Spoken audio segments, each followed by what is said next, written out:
hello, listeners, and welcome back to the Purposeful Marketing Podcast. Aaron and Mary here, and we have a very special guest, dear friend, another content creator in our space, and someone I love to follow, Blake. I'm happy you're here to just set the stage again for people who are new listeners, because you are new listeners, I see you here. We're having good marketing conversation every day. We want to have it with you in this space, and through that conversation, we hope we can pull some truths out, some understanding, some ideas, and just have great purposeful dialogue. That's what the Purposeful Marketing Show is about. And that's why we brought Blake here today to kind of talk about this idea of return to fundamentals.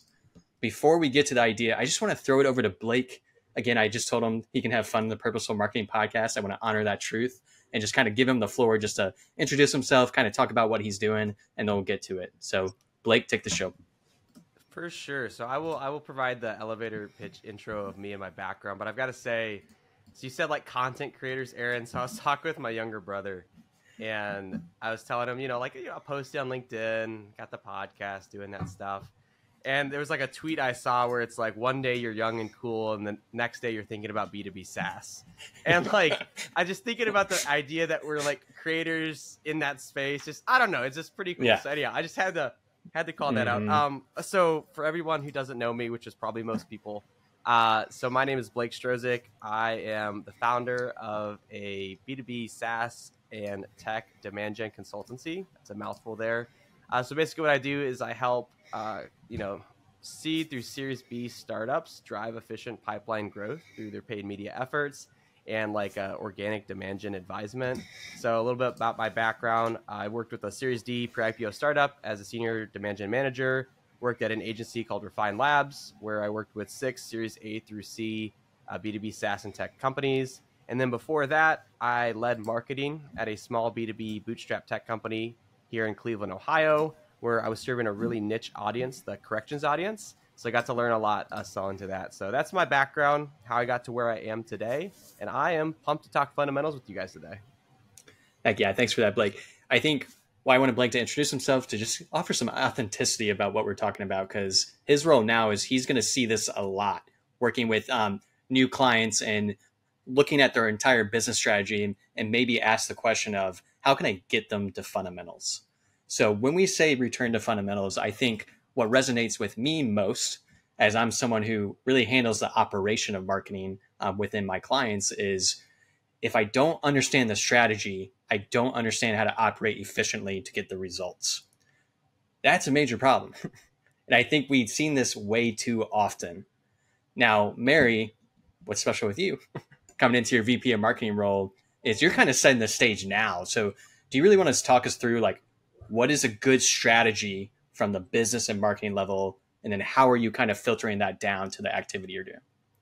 Yeah, for sure. So coming in as head of marketing, they had kind of like a couple like marketing-ish roles, worked with a couple agencies, mostly just doing tactical execution. So marketing just wasn't a priority. They did a lot of outbound sales, a lot of BDR qualification. That was kind of how they bootstrapped, like went from 0 to 1 in the startup space. And the way I thought about strategy from a business perspective is through, so we have a CEO and then we have our founder who's the chief product officer.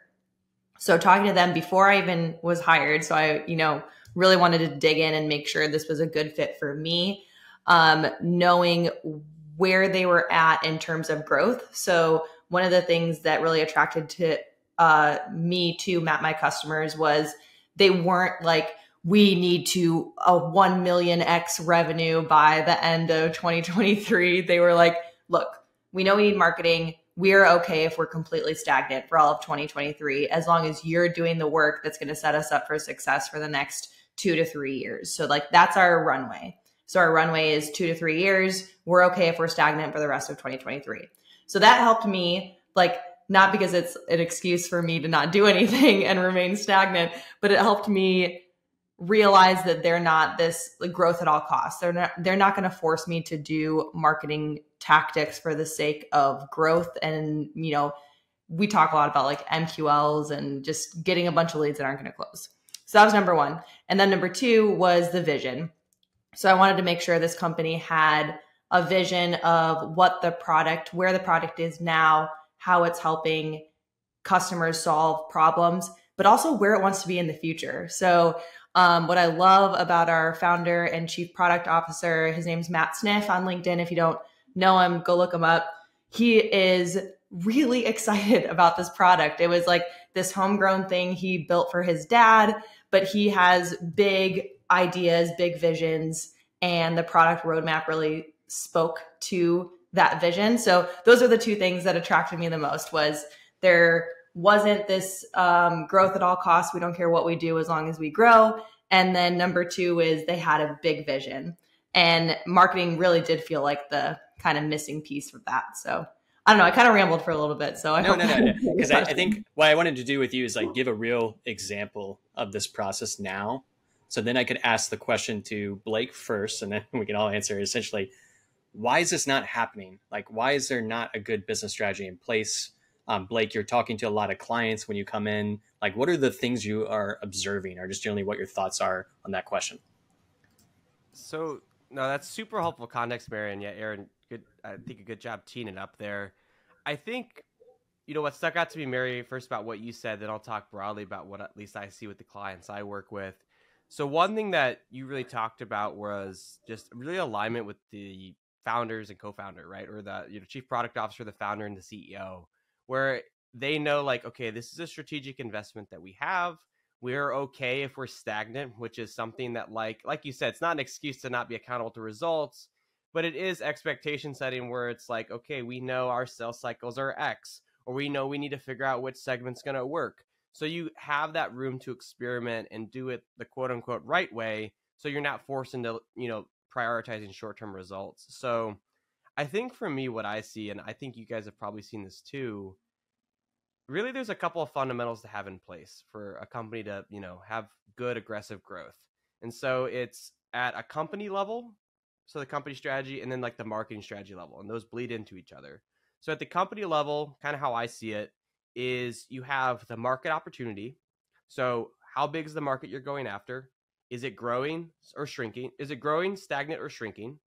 And then on top of the, market opportunity, what are the segments within that market that you're going to go after? And, and then how do those different segments interact? And then all of that bleeds into, depending on who you're going after, that bleeds into your marketing strategy of how you position your product. So against what competitors or what current solutions, how you message that product. So how you go talk to those specific segments of the market, then just your overall go to market. So from a product perspective, like what is your motion? Are you going to be sales led? Like Mary, you talked about your company has been to date. Are you going to be product led? Are you going to have a hybrid motion? So I think the biggest challenge, and maybe I'll tee it off for you guys here, those are the buckets of fundamentals I see. And the reason where those fall apart is like probably two or threefold. So the first piece of it is that typically companies go after the entire market and don't make a strategic choice to segment. The reason for that, at least from what I've seen, is that founders will they'll raise money. If they're in like a venture backed, or if they're a PE backed company, they'll go and raise funding. And what'll happen is they'll go and pitch that they're going after this entire market, and that's what the company is going to be responsible for. When in reality, that might be the future vision. So Mary, like you talked about, your founder probably has like the world domination future vision of like, we're going to be the field sales CRM for everybody. But like they start there and then they don't take a step back and say, well, that's where we want to go, but that's not what we can do right now. And so, because right now what you can do is probably a very small segment of the market, but you can still win in that market. So it's about saying, okay, out of our whole market, how do we make a strategic choice? And most people don't do that because if you choose wrong, it can have bad consequences. So I think that's the first piece. And the second piece, and then I'll pause, open up to you guys. So the first piece is the market. But the second piece that I think is the big thing is just like aligning on like the goals and like how realistic they are relative to the market. So once you've decided your market and you have to decide you have to hit an ARR or pipeline goal, you have to understand if that's realistic. So if you sell a $10,000 per year tool, well, if you take your pipeline goal for the year, you backwards engineer how many $10,000 deals does it take to get there, you can kind of see like, okay, is this realistic to have 100 deals come in when our total market is 500 accounts? Are we going to have 20% of our market come inbound? Probably not. So I think like that's the biggest piece is like, number one, you have to define your market, then you have to segment it. Number two, you got to get all that positioning and messaging in place. And number three, you have to align that all with the goals. And so I'll pause right there, tee that up for you guys, but that's what I see at scale. And so I don't know if you guys have seen something similar. Definitely. I'll riff on it a little bit and I'll pass to you, Mary. I think for my non-SaaS listeners, because you guys are out there, I think something that happens in SaaS more is, right, someone says I have product market fit and they really don't have it. And that's kind of what Blake is talking about of like, was there actually a strategic choice to get to product market fit and how do we get there? For my non-SaaS listeners, how I would kind of think about this is essentially, who are my target relationships that are most important for me to reach now? Then segment them out and understand like what services I can provide for them that are best suited for them. That same scenario doesn't quite happen as I laid it out, right? It's we start with a service and then we work our ways backwards. So we just gave you a SaaS scenario, a non-SaaS scenario, but I think what Blake said sticks. I think the one I'll work with first is like strategy. Is I think the why that doesn't happen is because of who is the one leading the strategy. And I think that's where, as marketers, at least on my client side, I'm working in the agency, it's sometimes it's convoluted. Sometimes it's sales. You mentioned the motion. Sometimes sales is leading that strategy, depending on the motion. Sometimes it is the CEO. Sometimes the board has quite a bit of weight with the strategy as well. So what I'm talking about is all these different stakeholders that may shift alignment. I think that's part of like the reason of why we got here. And I think there's different ways to solve it.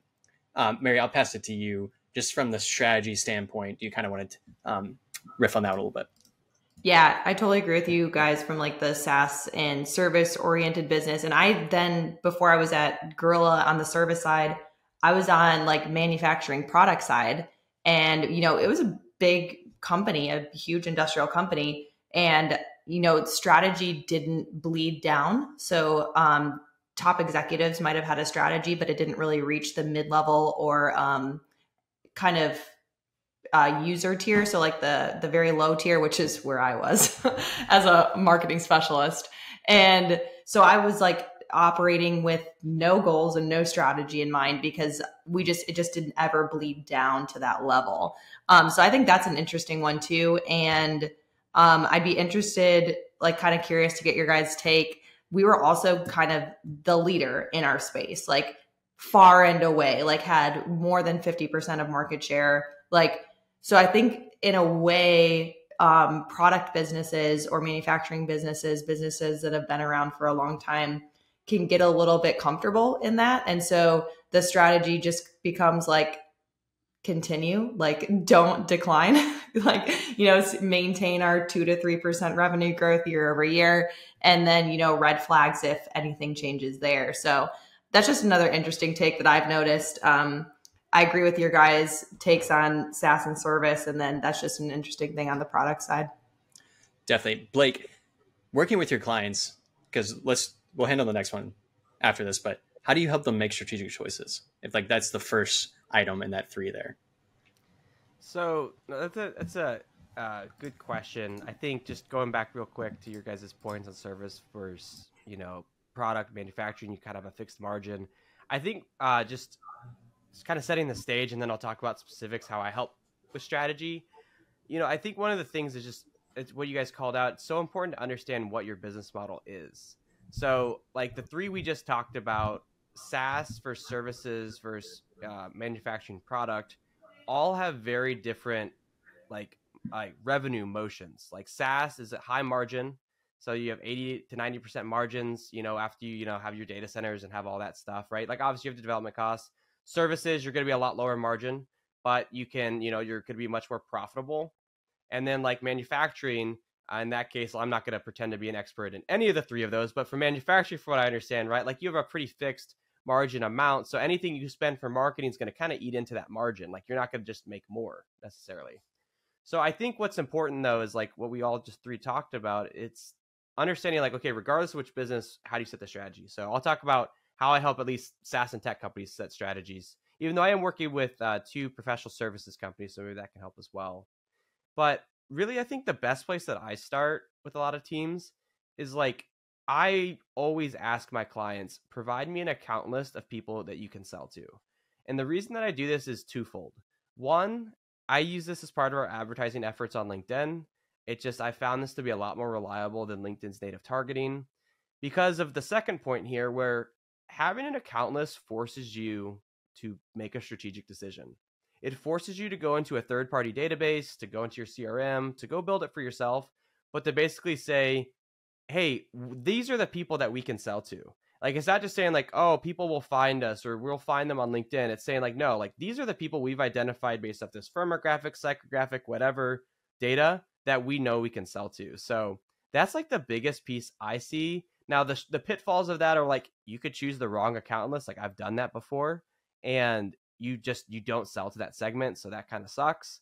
And then on the other piece of that is that like, you go after an aspirational account list where you say, we want to sell to all these big logos when you don't have fit with them yet, or you're not equipped to sell to an enterprise motion. So that's where I would say I would start. I don't know if you guys have used that in the past, but I definitely do the account list as like kind of the forcing function for being strategic. I think that's a wonderful tip. I even wrote it down for myself, so that's how impactful it was. Same. Yeah, I think another thought, because I want to stay with strategy real quick before we move to the next one, is once you make a strategic decision, you have to make a decision to say, like strategically, what is very unique for you to say. And I think that's another pain point that I face a lot with my clients is it's not enough to just say, these are the people we can sell to. Like now it's the next step of the strategy. It's like, what is the unique, important POV that I need to tell these type of customers? I think that's also a strategic decision that has to happen at the top so we can have a good strategy and have good marketing. And if you don't, you have bad strategy, bad marketing, as we put it. So, okay. Any follow-up to that, or do you want to move to number 2? I'll just pass to you, Blake. You can set us up for number 2.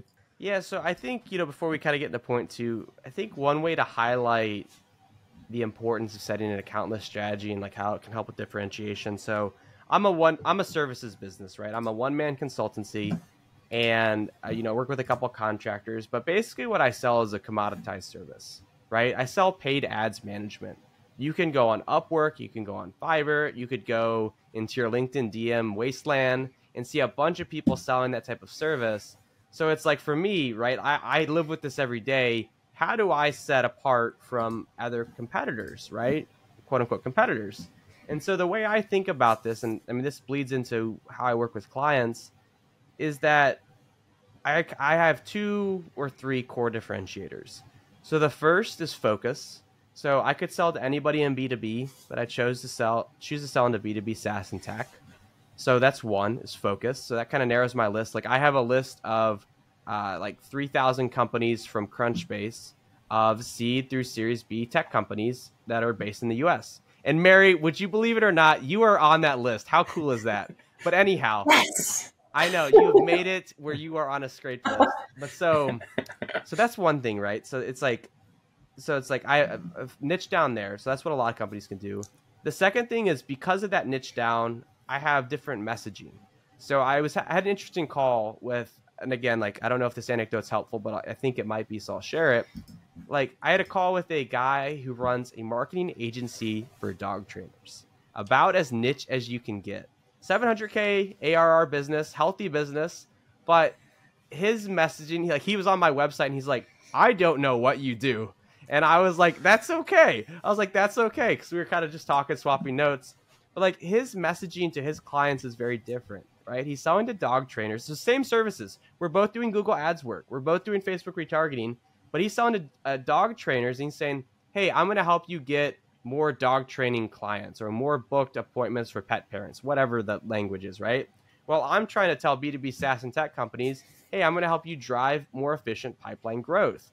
And so we're selling the same services, but we're positioned in different ways to different audiences. So our messaging is different, right? And so he is the best person to talk to if you're a dog trainer. Like, I wouldn't be a good fit. Actually, I had a client that I transitioned over to him because, like, I don't do the dog training anymore. But for me, like, I speak very specifically to B2B SaaS and tech, so I won't keep going on that tangent. But I think, like, that's a good example, though, of just, like, even for a services business, you make a deliberate choice who you serve. And I chose that because I have a background in that. But you make a deliberate choice who you serve. And then when you make that choice, it impacts the rest of your marketing. So if you go to my website, you'll see like, hey, this is very specific to SaaS and tech. If you go on my LinkedIn post and what I talk about there, all the advice is around like SaaS and tech, how you succeed there. That's not to say you can't apply it to manufacturing or services, but it's a very specific focus. So I think, I don't know if that resonated with you guys, but I felt compelled to share. I think that's a great share. I think we're really spending a lot of time on strategy first because that is just so crucially important. And then once you get the strategy right, positioning becomes easier. Niching down becomes easier. Your strategic narrative becomes easier. I think I'm loving what I'm hearing from you, Blake. Nothing more to add. Point two, I keep asking that because I keep forgetting what point two is. And we can go to that and then we can ask Mary a question. All right, sounds good.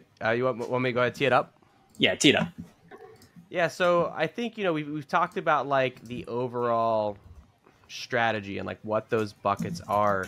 So I think we can talk about, maybe be helpful to like kind of riff a little bit about what do we do when we have that strategy, right? So I think one thing is like you can't use not having a strategy as an excuse. Like if you don't have a strategy, you need to be the executive sponsor, or you need to work with the executive sponsor on getting to that table and having that conversation. Because you can't just say like, I can't get results because we don't have this. No leader's going to want to hear that. Like Mary, I'm sure you can't go to the CEO or chief product officer and say like, we don't have a strategy, so I can't get results. Like you say like, we haven't segmented, so we need to do that. Here's what I did to like do that, and here's what I think about that. So maybe we can chat about that. But so I think it's twofold, right? It's like you need to make sure the strategy is set, but then when it's set, it's like, what do you do with it? So I think maybe let's start with like getting the strategy set, and then we can kind of riff on like, what do you do when the strategy is set? Definitely. That's a great question for you, Mary. You're being tasked with this now. Give us your thoughts. Yeah, for sure. So strategy for us was twofold. So the first thing is we didn't know what to call ourselves. Like, are we an app? Are we a platform? Are we a CRM? So like, honestly, that was like number one thing. I was like, you guys are telling me all the things that are indicating you're a CRM. I go on the website and it says you're a tool. I go in the app store, it says it's an app. Like, we need to align on what we are. Like, we need to call ourselves something that goes across the organization because it's going to matter. And, it came up in sales conversations. One of my sales guys was like, yeah, I had a conversation with somebody and he asked me point blank, are you a CRM or aren't you? And I said, well, we function like a CRM. We can integrate with CRMs. And the guy was like, okay, see you later. I just wanted to know. Like, if he would have just said yes or no, it would have like furthered the conversation. But because he kind of danced around it. So anyways, strategy, reasoning behind that is, it puts a stake in the ground. It offers a way for buyers to associate with you with other platforms, with other options. And it gives, this is classic April Dunford positioning. It sets a stake in the ground. So it gives your potential prospects and customers a frame of reference. So that was number one. And then number two was, who are we going to go after? So yes, we can sell to every single outside field sales team, but we really need to start defining who are the best fits for us. And what that meant was not only segmenting by industry. So there was only like 2 industries that really were coming to the top when we were analyzing our best fit customers, but also like, what were the job titles? Like, who are the people who are like the champions? Why are they the champions of the product? What features are grabbing them? Stuff like that.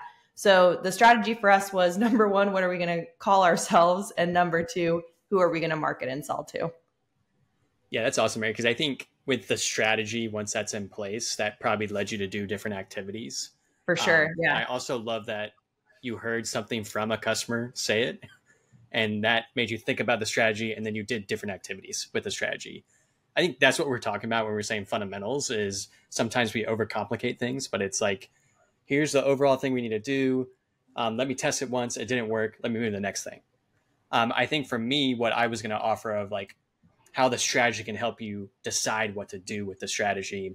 I think at Proof Point, we kind of live that. Now, explain it again, as I know our listeners have heard it from me, is our strategy is we want to build relationships at scale because we think that's the way you build revenue at scale. So that's a strategy. Now that leads me to do certain things. For instance, there's a reason why I'm always on podcasts, right? Is the strategy tells me that I should go out there and build relationships. And that's what I go do. Likewise with my clients, like we at sometimes just will drop everything if we need to have a relationship conversation. The marketing, that stuff can come later. If I see that someone needs to have an empathetic relationship conversation, that's what we're doing because we're trying to build a relationship at scale. I'm just giving us some examples here of like, you had that overarching strategy. Well, now your activity is going to be different, right? I think that's, again, why we're talking about it's just so important to have that in place so that you can do the fundamentals with what you do with the strategy. Any follow-up to that, Blake? Yeah, no, I think you guys have both mentioned some great things, Mary, on like tactically how you've done that, and then Aaron on the relationship piece. And I think one thing I'd add to both of those, or just to supplement to that, so I'll provide an example from a client I had worked with, and I use them as an example a lot because I think they illustrate it well. So I had one of my clients, they're a seed stage startup, and who they work with is they sell to strength and conditioning coaches at universities in the US. So that's about as niche as you can get in B2B, right? There's a very set number of universities in college athletics. There's a very set number of strength and conditioning coaches. But what's beautiful about that is that they're very clear on who they're going after. So while their market isn't huge yet, like they have plans to expand to the larger fitness, corporate wellness market, they're going after a very specific segment where their founder has a network, where they have, good experience. But one thing that I want to share from that and like how this drives strategy. So we've been running ads for them for a couple months, or I had been running ads for them a couple months, and we'd been running them together. And we just weren't seeing inbound come in. And so we're like, okay, well, why is that? We feel like we're saying the right message. We know we're targeting the right people. We can go very tactically, go into the LinkedIn ads, demographics report, pull in, here's universities, here's the job titles, all that stuff. So why aren't we having people come inbound? We can't get this off the ground. Well, when we looked at how strength and conditioning coaches buy, what we found were they typically don't come inbound and talk to a vendor. What they're used to is they're used to somebody reaching out to them to give them a trial of the product, or to give them like very tactically hands-on, like how can they use this product. And they're used to having free pilots. They're not used to having like just a demo. They're used to like, let's try this for 6 weeks, see if it works. So what we did strategically based off that is we changed our go-to-market like conversion point. Instead of saying like, okay, I want you to request a demo, we said, okay, I want you to see if you're interested in doing a free 6-week trial. So we'll front some of the equipment, we'll front some of the coaching, and then you can get this. And so the reason I think that's relevant to this conversation is because like basically what your strategy does, it gives you a jumping off point to reverse engineer your buyer's buying process. Because what you like, Mary, to your point, is say if you're selling to field sales, like a medical device or pharma or like whoever has like good field sales teams, I bet you they have very specific motions and they just want to see very specific things. Like I know you've talked about the mobile app and stuff. And so it's a matter of figuring out like, okay, we know this is how this vertical buys or how, this segment buys. So how can we change our marketing, sales, and product messaging to align to that so that we can like have an unfair advantage compared to like a HubSpot who's a do-it-all, all-in-one CRM? Or Aaron, to your point, like how can we have a very specific process for a services business to help them build relationships at scale, whereas your run-of-the-mill agency is just going to tell you to go run Google ads for marketing agency, whatever. So that's just what I would add to that from the strategy perspective, like why it's so important. Like you need that jumping off point to be able to reverse engineer what you need to do and kind of build your roadmap for you. Definitely. And I think one of the things with why marketers struggle like in-house and agency is generally these conversations are not happening. So I think that's like the elephant in the room is like, we're all talking about it. We're taking initiative to talk about it. But essentially, as we've discussed before in the show, you may not be in position to have that conversation. But what I think you can do is start building these skills now. And that's, again, why we want to record us talking through this so you can understand and go do the same activities. I think with what you said, Blake, again, what's really important is focus, commitment.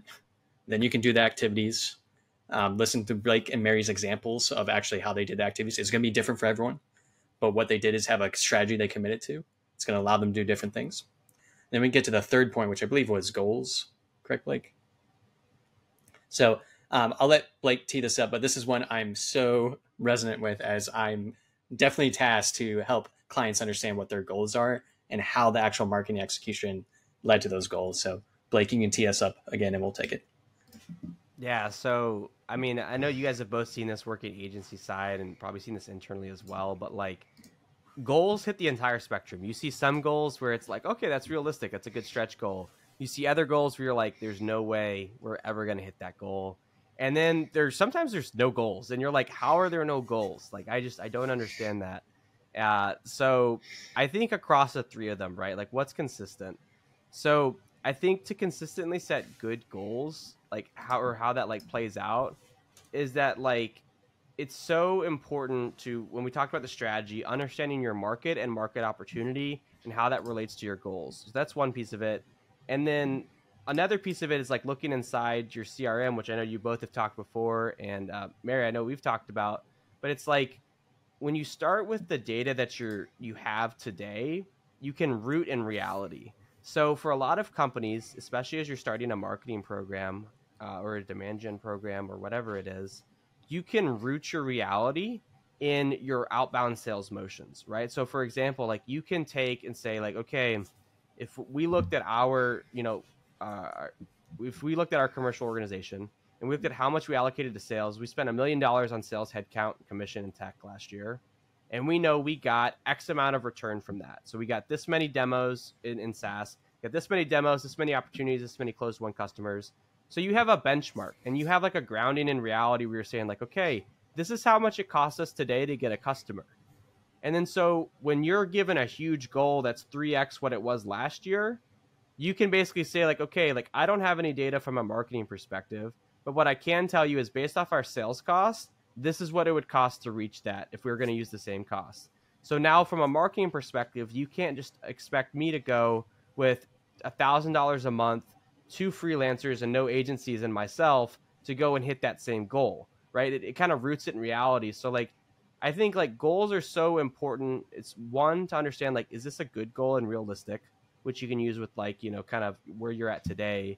And then like number two, the other example I shared earlier, like if you're based off your current funnel analysis, say you do have some inbound marketing working, if it's like, okay, I would need 100 opportunities and I have 300 accounts to sell to, there's just no way that's going to happen in a year. There's just no way I'm going to have a third of my market come inbound. So we either need to increase contract size, and that's a product conversation, or we need to increase our market. So that's a strategic decision. But like, I think the biggest thing is just like when you're looking at goals, you have to like do the due diligence and analysis to make sure like these are all legit. And the second thing is like, you have to be willing to put yourself out there too, and like be willing to push back. Like at the end of the day, like nobody is going to push back on you if you come rooted in like reality. Like, yeah, they might be like, well, no, I think we can still hit it. But like, don't be afraid that like, oh, I'm going to lose my job if I push back on this. Like, obviously everyone's situation is different. It's not job advice, but like, I have always treated it such a way where it's like, I am always going to speak what I think is the truth. And yes, sometimes you need to be a little bit more political about it, or a little bit more, what's the right term about it? Like a little bit more refined in your approach, buttoned up. But like at the end of the day, like you do, like if you're signing yourself up to a goal that you're going to fail, you're not going to be happy doing that. So went a couple different ways there. I think a couple of good starting off points for you guys. Love it. Now, Mary, I'll give you the floor because again, you're doing this now. You're being tasked with goals and the strategy, and maybe you have some actual experience you can offer listeners. Yeah. So my situation is really unique, I think, in the B2B SaaS space, because I wasn't necessarily given a revenue number aside from like, don't lose money. But it wasn't like we need to hit X revenue goal by the end of the year. So my goals were really the foundational, and then just getting more inbound requests. So maybe those didn't need to convert into pipeline or revenue because we have longer sales cycles with our enterprise clients. But hey, can you just like show us this works? Show us this new messaging is working. Show us that the focus, the strategy that we're executing, just give us those leading early indicators. So as far as goals, like that's really the only goal I have as far as results. Now, what I'm tracking myself is like those other indicators. So my goal, let's say, is prove the strategy is working, prove that segmenting and positioning is driving real results. So my goals look a lot different than, let's say, product or sales. So mine is refining the website, getting case studies up, making sure we're promoting the podcast better. So those are my goals. Those are my execution level goals. And then at the end, the only thing I report to anybody in the company is, yes, the strategy is working, or no, the strategy is not working. I love that. There's so many great things there, because I think for three of us, we've all somewhat been revenue marketers, or we've been tasked for revenue. And a lot of what you talked about, Mary, is like learning, like having visibility to what we're doing. I think that's a key learning from this episode, is like sometimes when we say goals, I think they should be rooted in these quantitative things you look at, and kind of how Blake said, rooted in reality, is like there should be some numbers that matter to your business. But as marketers, I think also goals can be key learnings. We need to validate this before we commit and scale it. We need to just figure out what messaging works. Like those are all great goals too. And what resonated with what Blake said is like putting stake in the ground. Like these are the goals. I think what happens so often, I work with so many clients that don't have a CRM, or they keep everything in a spreadsheet. They need someone to come in, put a stake in the ground and say, these are the goals. They certainly should be rooted in reality. They certainly should be realistic. But also if we put that and write it on the wall, we're much more likely to reach it than continue to say like, well, I don't really know. There's no strategy in place. I don't know what to do with the strategy. Like, where are the goals? I think that's a cycle we're trying to get out of, right? By returning to the fundamentals. Any follow-up on that, Blake? Yeah, I was just going to say something what you both said just resonated with me, where it's like, and it's okay to like miss a goal. Like I think people need to like hear that, and like I needed to hear that. Like I wish I heard that 4 or 5 years ago when I got started in B2B. But like it's okay to miss a goal. What's not okay is to miss a goal and not improve, right? Because so much of what we do in marketing, like Mary, I'm sure you're coming to this a lot. Aaron, I'm sure you deal with this with clients. I deal with this all the time, where it's like, all right, based off of the data I have, and based off of what I know now, like here's my business case. This is what I think we should do. And I'm going to use this to measure it. And here's my hypothesis. If we do X, we will get Y. But a lot of time, and more than like, if you're on LinkedIn, nobody ever misses a goal, right? Everybody always crushes it. Nobody has ever had a bad campaign. Everybody has gone up and to the right. You look even like I look at like my website sometimes, I'm like, okay, like I need to like tone this down. Like this is just not, Yeah. But it's like, really what it comes down to is like when you fail, or like when an experiment doesn't work out, what's just so important is that you learn. Like, so like, I mean, Mary, in your case, I'm sure like, you're going to go after some segments that might not work. And like, that's okay. But it's like, okay, well, at least our learning, like Aaron, to your point, what is our key learning? Our key learning is we learn that segment doesn't resonate. Like I recently went through this with a company where it's like we've been going after these segments of their audience for, over 3 quarters now, and we just have not been able to generate the traction. And I've like listed out like, hey, here's everything I think of why this isn't working. But I think there's actual value in that, of being able to say, we went after this, segment, and we had this goal to drive more inbound from there. We didn't hit it. Here's why we think not, and here's what we're going to do after it. Like there's value in that. It's not like you wasted time and didn't miss a goal. As long as you learn from something and act on it, totally okay. At least in my book. Some people's books, not so much, but I don't really care what their books talk about. I think it's important. Definitely. I would love to end on that one there, because I think if anything, what we're trying to show you is we all got here today from learning and failing. And that's why we're recording these episodes for you listeners. So the one thing I want to give Blake a chance to say, if people want to ask Blake a question or find Blake, where's the best place for you, Blake? Yeah, so no, this has been great. The best place to reach me, you can reach me on LinkedIn. There's 2 Blake Strozyks in the US. I'm the one with the yellow background behind my head. So you could reach me on LinkedIn. I have a couple of things. I have just a couple of quick plugs that could hopefully help people. I have a new podcast coming out. So Mary's actually the first guest that's coming out soon. Hopefully at the time this recording goes live that it's out. I also have a B2B DIY ads guide. So it's like 87 pages in a Google Doc of like how to think about your targeting, your segmentation, your positioning, how to get a lot of technical stuff set up on the ad side. And then you could just always also shoot me just a DM. I might take a couple days to respond, but I do typically get back to most DMs. So those are like 3 ways people can reach me or can get some additional resources. Excellent. I have downloaded the DIY B2B ads guide. It's awesome. So I'll plug that as well.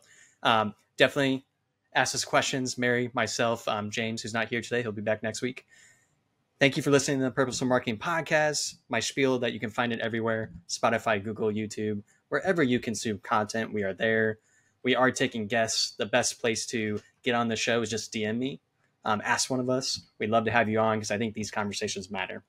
So with that, I'll bid you farewell. I appreciate you, listeners. Have a good one.